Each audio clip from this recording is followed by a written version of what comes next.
The state trait anxiety inventory. Two types of anxiety.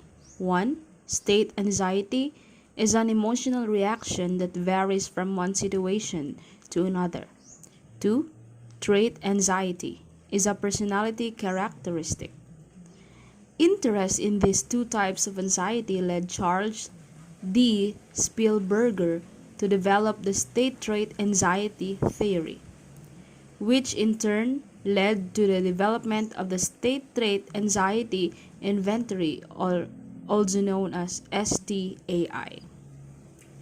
The STAI provides two separate scores, one for anxiety or the A state and another for trait anxiety, A trait.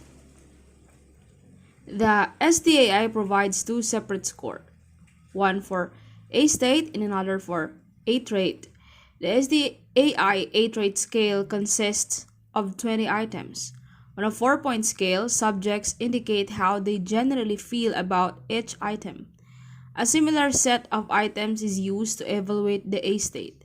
Good evidence exists for the validity and the reliability of the STAI.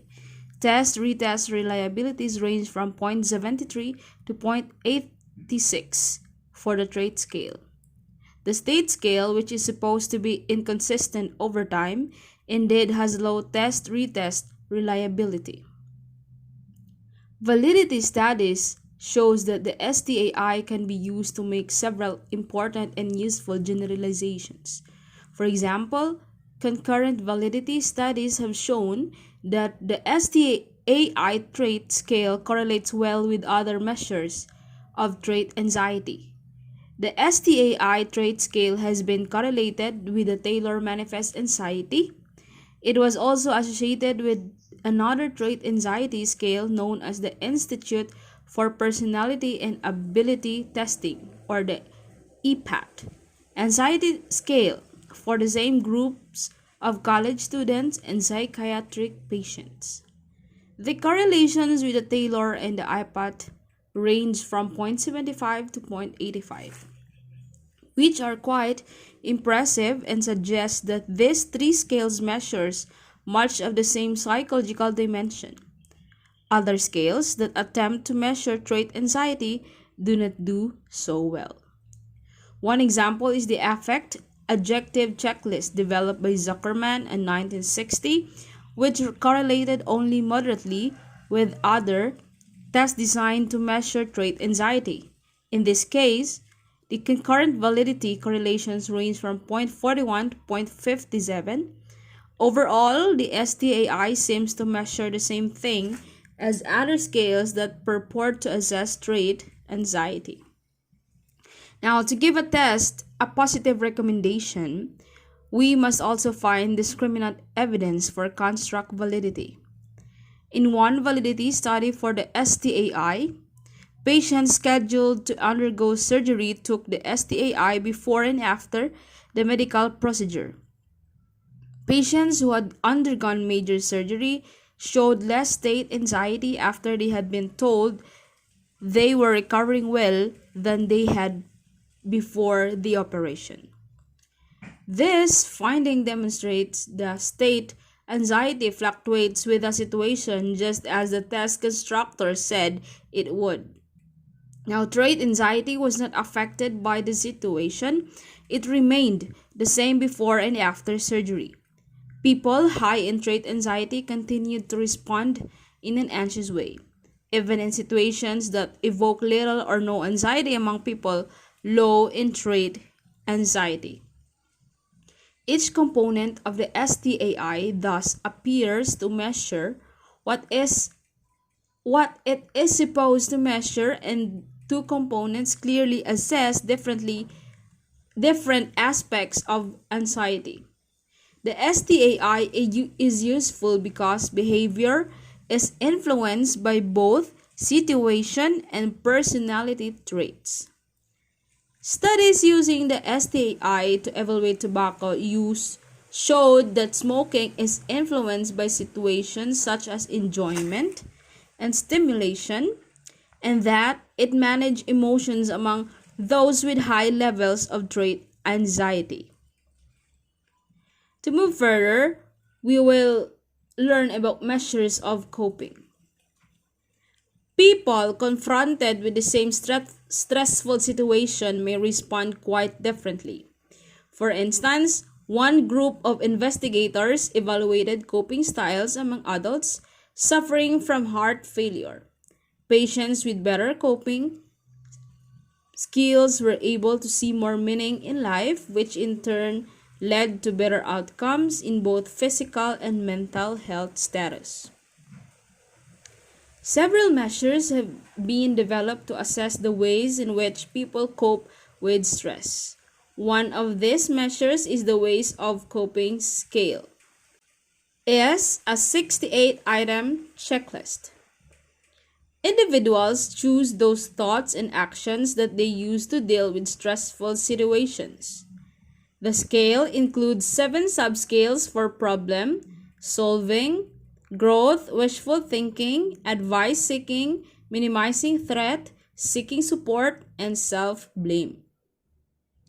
Studies have suggested that the 7 subscales can be divided into problem-focused and emotion-focused strategies for dealing with stressful situations.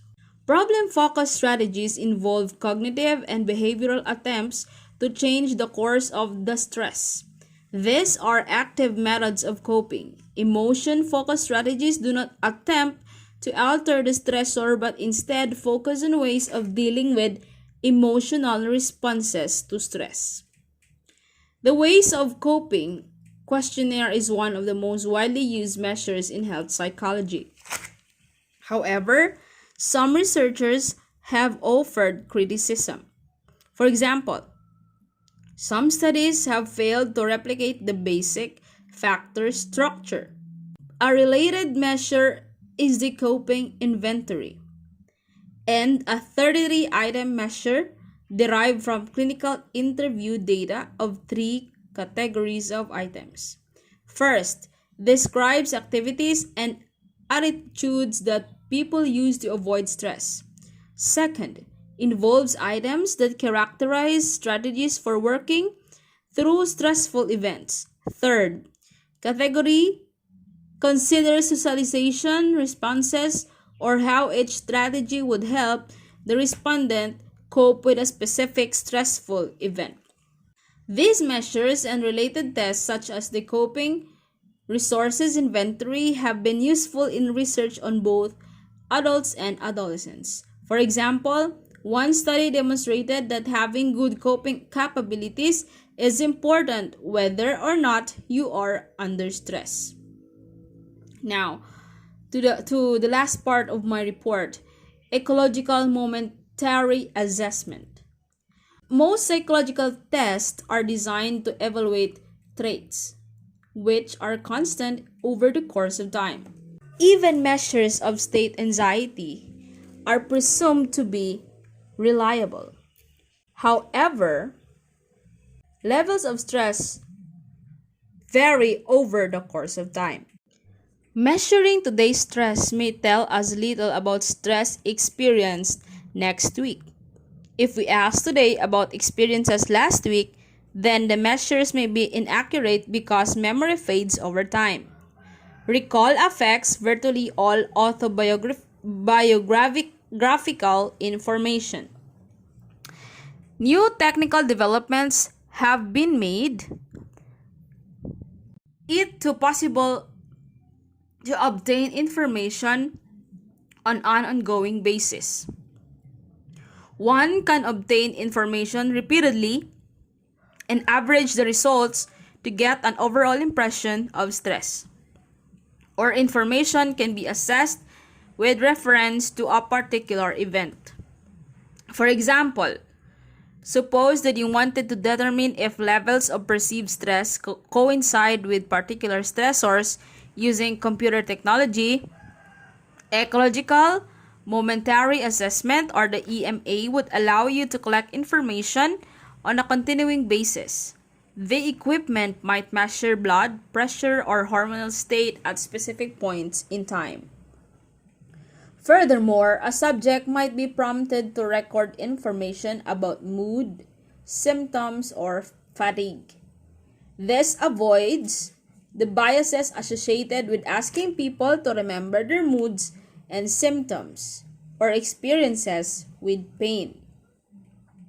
Most information in clinical studies is collected in clinics, offices, or laboratories, not necessarily the situation in which people ordinarily experience life events. One of the advantages of EMA is that the information is collected in the subject's natural environment. The EMA method usually involves a substantial number of repeated observations and shows variability within the subject over time. Studies of the co-use of alcohol and tobacco illustrates the use of EMA. Traditional studies of alcohol consumption might actually miss much of the information about drinking because the assessment is typically done during the day, whereas alcohol consumption often occurs in the evening. EMA also allows the continual assessment of this behavior in the subject's own environment. In one study, 57 subjects were given mini computers that randomly prompted them to record their behaviors. The study showed that drinking was likely to occur between 8 p.m. and midnight. Smoking was more than twice as likely when subjects had been drinking as when they had not. In other words, smoking and drinking were linked. Some investigators used the latest technologies, including cell phones, to collect information in natural environments. Other studies have used daily assessments to evaluate life stress. In one study, 74 patients with arthritis rated stress, mood, and pain for 75 days. Those who had experienced major stresses were more likely to experience pain on the day after a stressful event than on other days. This suggests that life stress may amplify the relationship between life events and pain. Further, technical developments such as the EMA should significantly improve the assessment of variable behaviors, pain, and emotions.